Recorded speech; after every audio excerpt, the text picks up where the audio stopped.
backfield several times in that game on the Saturday. Just how much more comfortable do you feel doing that now compared to, say, this time a year ago? I would say I'm very comfortable. We had a big off season just working with the quarterbacks, all the running backs, really just trying to put ourselves in position to, just get comfortable with that game. So at the end of the day, we want to be a force in multiple different aspects of the game. So, I'm super comfortable with the aspect, and I'm super excited that, we can open the offense in multiple dimensions. Kendall, you've battled injuries a lot in your career. How just gratifying did it feel to find the end zone twice in the season opening? It was really great, but at the same time, during the whole process, my teammates stayed in my ear. They just let me know that they were just going to stay with me. I was doing all the rehab and in the training room and everything that I needed to do so I could get back on the field as soon as possible. And I just had my teammates just, had my back the whole time, so they made the process really easy to come back on the field. How much have they supported you over the past couple of years, and how much has it meant to you to have them right there by your side, even when you're not necessarily on the field? Yeah, it's meant the world to me, especially in the past, with the knee injuries. During those times of being out, it was kind of hard, but they just always let me know, just keep your head up, your time's going to come. And that's what I did. I just, kept my head down, just kept working, kept doing what I needed to do to get back on the field, and I'm just happy that I could be in big moments with my teammates. How much, it was hamstrings, you just never can tell, especially in a skill position like you. How concerned were you as you got closer to the game about being able to get back? Obviously, you were able to make it back, but how much of an unknown was that for a while? To be honest, I wasn't really concerned because, me and Ron, we talked a whole lot about it. I'm one of those players that I stayed in the training room all day basically and just kept doing what I needed to do to get it back. And, we just had the plan, and it was really my job to do what I needed to do to get back on the field. So, I just did what I had to. And Ron, the training room, the whole workout training room, everybody, they just put me in a position to get back, and I'm just thankful for them that they really put a lot of attention, a lot of effort to help me get back on the field. Were you 100%, would you say, by the time you played Saturday? Yes, sir. When you're battling injuries and going through that rehab, is there anything that you were able to work on, even if you weren't able to go at full tilt? Yeah, definitely. I was still able to do most of the the leg workouts and upper body workouts, and even to do some running on the side, just trying to stay in shape, keep my body right. And at the end of the day, I still wanted to be ready and in shape by the time the season got there. I didn't want to have to play catch up. So like I said, Coach Sinclair and everybody in the weight room and the training room, they just helped me with conditioning, keeping my body ready, everything like that to stay ready for the field. Coming from that perspective, what kind of things have you been telling Andrew Paul now that he's in the parts of his rehab process? I let him know that at this point he just has to trust the training room. Ron and them, they've dealt with multiple injuries like that, so they definitely know what it takes to get back on the field. And I can understand, I can relate to being out and not being able to play. So I just let him know, just keep doing what you have to do, just keep God with you, and everything will work out. Just keep your head down, and everything's gonna play itself out. Kendall, you were close to a couple scores in the first half. I know that you have only had one touchdown before this year. How good did it feel to get not one but two in the second? It felt great, to be honest, but at the end of the day, if you look back on the plays, it was really key blocks made, especially on the pass. Reed Gilbert and Marcus Rosemary, plays like that, they kind of set it up and opened up the holes that allowed me to be able to get in the end zone. So, after the end zone, I made sure I got right back to my teammates and, slapped them on the helmet, thanked them, because, at the end of the day, especially as a running back, we really can't do anything unless, everything else, works itself out. Kendall, of course, this year it's a little bit different running back room with the guys who left. Just kind of talk about what the vibe is like with you guys, and everybody talks about Georgia being RBU. It's y'all's turn now. Is that something, that aspect of something you talk about a lot? Oh, yeah, definitely. In the running back room, we're definitely a family, especially me, Kenny, and Dejan. We played a lot of football together, and especially with Branson and Andrew Paul coming in, we welcomed them with open arms, and they just became part of the family. We have, little group chats, and we communicate with each other, and, the vibe is just, like I said, it's like a brotherhood. And that's what I would describe our running back room as. Everybody, if we need something, we go to each other, and there's never nothing that we can't talk to each other about. Kind of along those lines, you were obviously on the team last year, but how eager are you to prove that, it's your time, it's your turn, you can carry on this RBU tradition now that you're fully healthy and everything? How eager are you to prove that? I'm definitely excited to, take on a bigger role on this team, but at the same time, even coming up as a freshman, as a sophomore, I knew that it was all about trusting the process, because, at a school like this, we're always going to have 5-star, 4-star running backs coming in back to back to back. So at a certain point, you just kind of got to wait your turn. And at the end of the day, everybody's going to get their turn. It's just you got to, be humble enough and, look at yourself and realize that you still have aspects in your game that you have to fully develop before you can take on a bigger role. You had a touchdown catch in the spring game, touchdown catch in your first game. How much in the past year have you really spent working on your abilities as a pass catcher, and how much do you think you've improved in that area? I've definitely made that a key focus.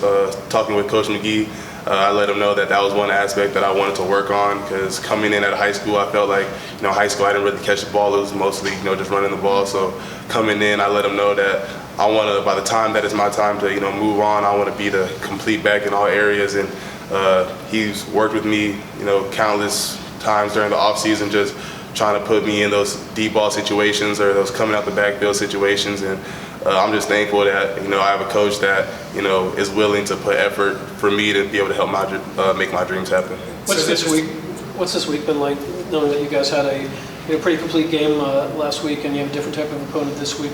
What's the atmosphere been like in the practice field? It's definitely been the same type of vibe, like we're, playing Oregon or playing any other team. It's the same approach.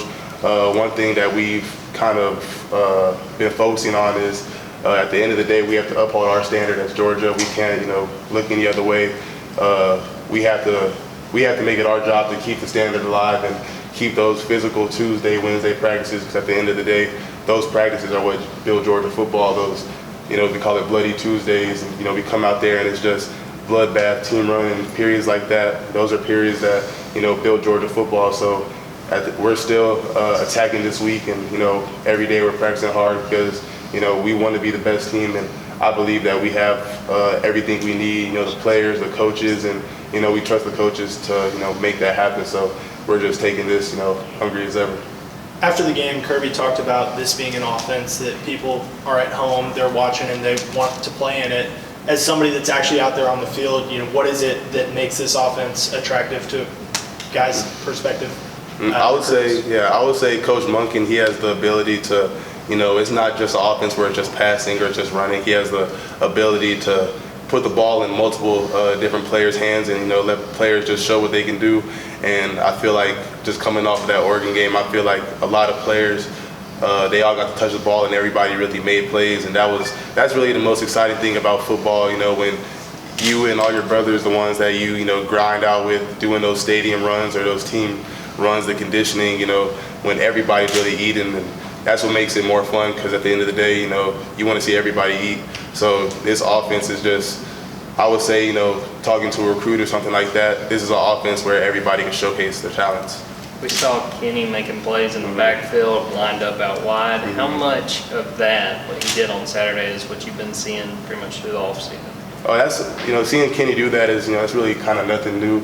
Even since I got to Georgia, all the time in practice, he was making those plays. He has that stick ability to put his foot in the ground and just make a defender miss. And he also, he's one of the best receiving running backs that I've seen.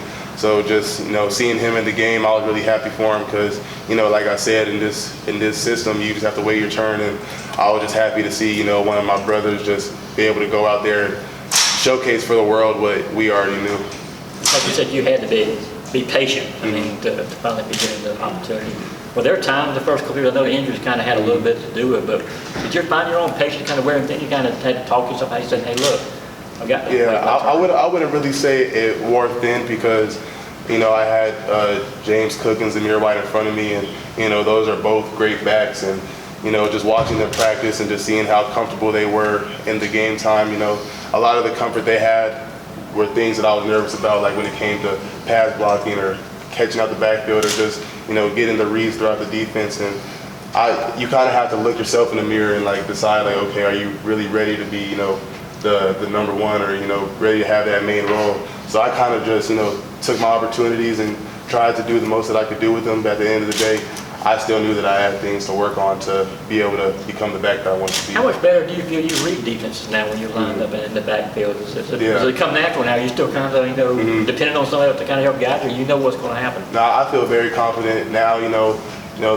Everybody, once we get the offense set and everything, it's just working with Coach McGee and on the running back room, he always kind of emphasizes being able to do that even before the points made or anything like that. If you can know the play before it really even happens, and that's when you can really elevate your game. So I would say I'm very confident because now I can just, kind of relax instead of having to worry about everything, my job or anything. I can kind of just relax and just play my game. Your rushing touchdown on Saturday, can you sort of walk me through what you saw in that play? A pretty nifty cutback there scored.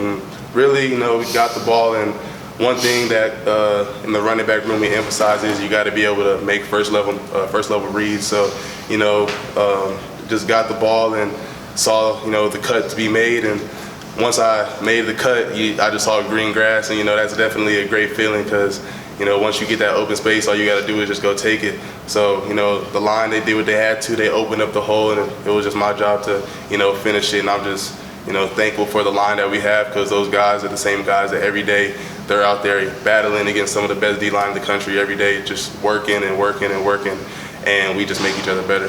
What have you seen from Dejan so far this fall? Dejan, I would say he's somebody that, he's definitely one of those runners that he'll definitely catch you by surprise, you know what I mean? Like, he'll come in, he's one of those, he'll slide through the defense, he'll make those cuts, make somebody miss the receiving game. I would say our linebackers probably fear Dejan most because he has that quick little twitch to him. And, Dejan's game, I just love seeing the way that it's elevated since we got here and just being able to see everybody's game elevate. But, Dejan, I think Dejan's a really special player, and, I'm glad that he's in a running back room like we have to, be a part of our family. Outside the numbers, is there any measuring stick that you guys, especially in the running back room, hold yourselves to make sure you're improving every week, like something on film or anything that maybe a lot of people won't notice? I would say just holding the standard of Georgia running backs. A lot of Georgia running backs have, were in the past and have really set the standard for, Georgia football as a whole. So we just want to kind of follow in that lineage and just uphold the standard, just keep that title of RBU. You just mentioned Zeus and James Cook. Have they hit you up with any advice to start the season yet or not yet? I know they already, before the games, they, put us, we're all in like a little group chat, they text us and like, it's game time, it's time to go. And, that's when it's time to lock in. So, I'm thankful because, I became close with James Cook and Zamir White through the time here. We spent 2 years together, and they became like big brothers to me.